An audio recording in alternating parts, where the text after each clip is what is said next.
Darren Rovell with Collect TV here with Griffin Conine of the Miami Marlins. Griffin, in 1993, your dad became my favorite player. Mets fan, and just got disenfranchised by Darryl Strawberry and Gary Carter going to the Dodgers. I was very upset. 93, the Marlins come out and Conine the Barbarian. I got a number 19 jersey in 1993. To get a perfectly sewn jersey was actually not easy. But I paid top dollar and got it and went to my sophomore year, uh, September, first day of school, in a perfect Jeff Conine jersey. So, welcome. You're making me feel old right now, but it's amazing, and congrats on getting to the big leagues and working hard. So my first question to you was what along the way when you were a kid, right? Like obviously you were in Cincinnati when you went to Cincinnati. You probably remember a little bit more of those years than Marlins years. But what along the way kind of helped you get there besides your genetics? Yeah, I think obviously my dad's a big part of it. Minor leagues is tough for a lot of reasons. It's a grind. The travel's tough. The lifestyle's tough. For a lot of different ways and reasons. Especially when you get into multiple years where the path starts to seem clouded. Like your path to the big league seems like it gets tougher. Time Uh, go. I listen. I hung out with some minor leaguers for like 2 weeks in the minor leagues. Time goes so slow. I had no idea. I couldn't last in my head for 2 weeks. I swear to God. yeah, yeah. No doubt. Like time does feel like it slows down, but at the same time, a season goes by or two, and you haven't like advanced to where you thought you'd be, and that can like wear on you mentally. Um, but that's like that's where I can always lean on my dad to just talk stuff out. The mental side of things is something he's really well versed in, and I think the main thing was just never stop. Never let up, never stop working. There's always something to be improved upon, and it wasn't to the point where I thought like I was being passed up, at least not until the end. I think there was definitely reasons why I was, stuck in one spot, and I wasn't showing what I needed to show to advance. So a lot of it was just bearing down and doing things that were tough, but well worth it, in the long run. How much did your name help you? So I think you were first drafted by the Marlins, right? And then you were drafted by the Blue Jays and traded to the Marlins. Yeah, yeah. So how much did that name help? Listen, you weren't, and this is hilarious to say, you weren't Mike Piazza drafted by Lasorda as a grandfather favor, and then the guy becomes a Godfather favor, and then the guy becomes a Hall of Famer. But how much did your name help you in the beginning? Um, I mean, not a crazy amount. I mean, the first draft pick was the name. I was in high school. I think I'd made it clear I had no intention of going into pro ball right away. I was going to go to college. That was a set thing. It was kind of a cool, like, just courtesy moment, courtesy draft pick. That was definitely unexpected, but really cool. And then as far as when I was traded over in 2020, my dad actually like wasn't super involved with the team at that time. He only kind of recently, once ownership switched last year or the year before, is when he started to get back involved again, which he was really pumped about. And we're definitely like it's super awesome having him in spring training, and I know he loves being at the park, and that's definitely a cool experience. But I think like the name thing is more or less like it's cool to just have fans that It's now can it's now connect with cool. Yeah. with my dad, and then now me, and they're just like, oh, I'm such a big fan of your dad's, and now it's like I kind of have absorbed their fandom Yeah. just by having the last name, Yeah, which is which cool. is really cool. What do you remember from your time as a kid, with your dad? You were born in 97, the year they won the title. Yeah. So yeah, no memories from that. yeah. Yeah, not much. '03, I have a little better, but even that's pretty early. I definitely just I remember like specifically watching the road games in New York, like when they clinched it, and just like how crazy the house was going. We had a bunch of people over, and I was only 6 and was trying to sleep, I think, but there was not gonna be any sleep to be had that night. And then, like you said, like I think later in his career, when he was kind of bouncing around a bit, I like have a lot more. That was kind of when I really started to love the game and get really into it. And I was like a huge Albert Pujols fan. I don't know why I picked that guy. Obviously a great player, but Cardinals kind of a random team. And just for some reason, that was my guy. I think I had a PSP and I played like MLB The Show, and he was unbelievable in that. So I think that kind of helped, and I got the opportunity to meet him when the Marlins were playing the Cardinals. I want to say in like '07, and he was just super awesome guy. Gave me a bat, signed batting gloves that I still have. So that was like a really cool moment. How hard did your dad drill you? Like, versus you wanting, I mean, obviously you wanted to do it. It was your dream too. You can't get there any other way. But, how much did he drill you young? Almost not at all.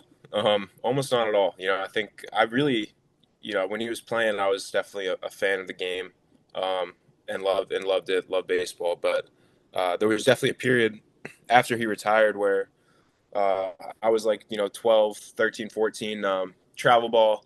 But before high school, I wasn't super like into it to the point where I thought I was going to do it as a career. I think, It's interesting because I've seen kids of fathers who actually they don't make the majors or they don't make the pros because they've been drilled so much and then they just lose it and they're like, it's not my dream.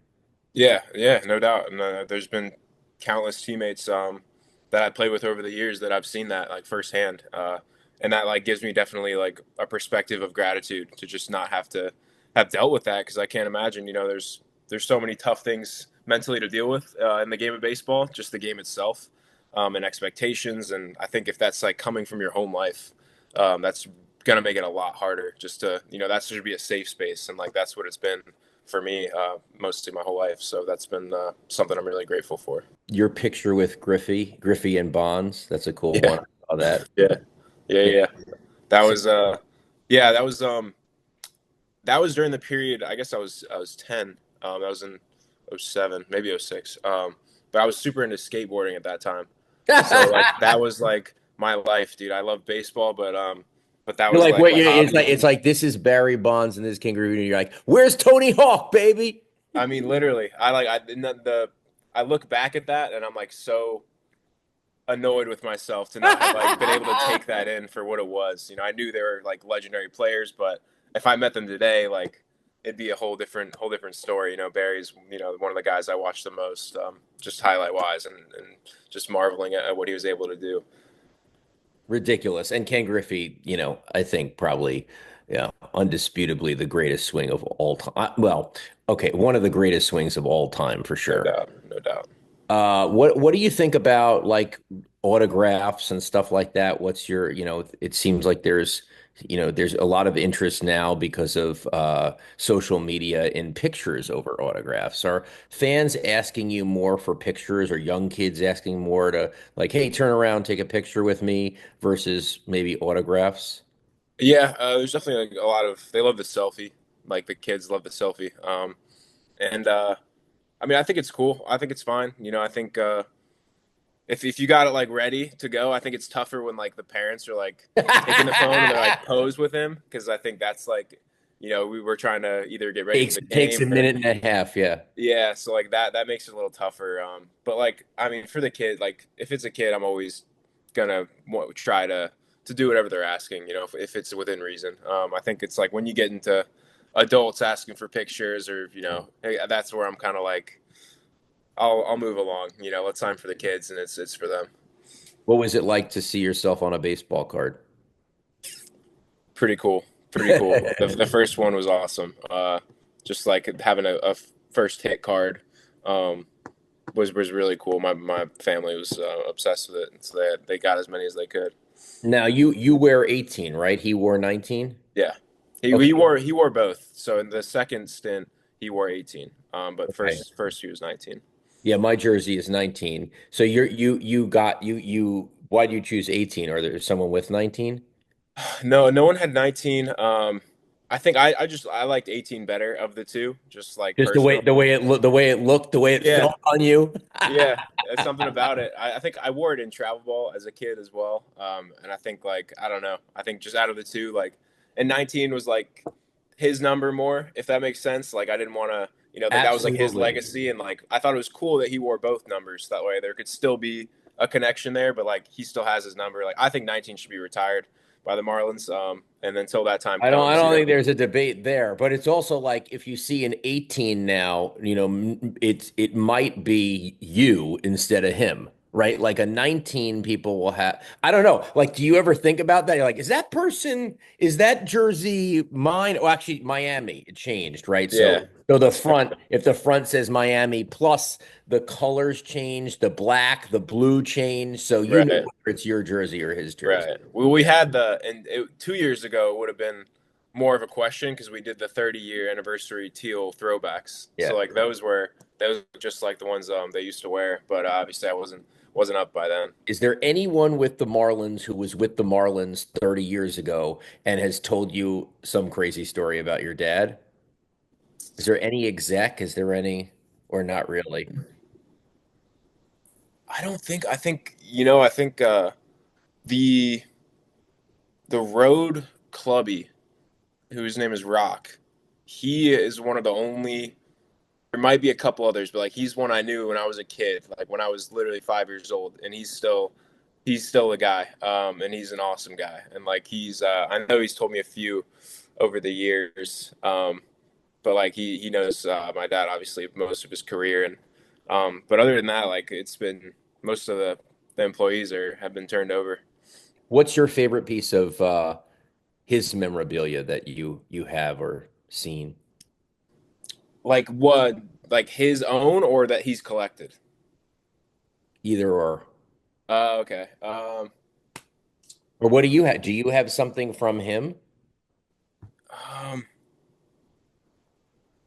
I don't know if I mean, he's got I love like the old like the OG Marlins mesh like jerseys that were teal that like they wore in the 90s that are like I found it in the garage.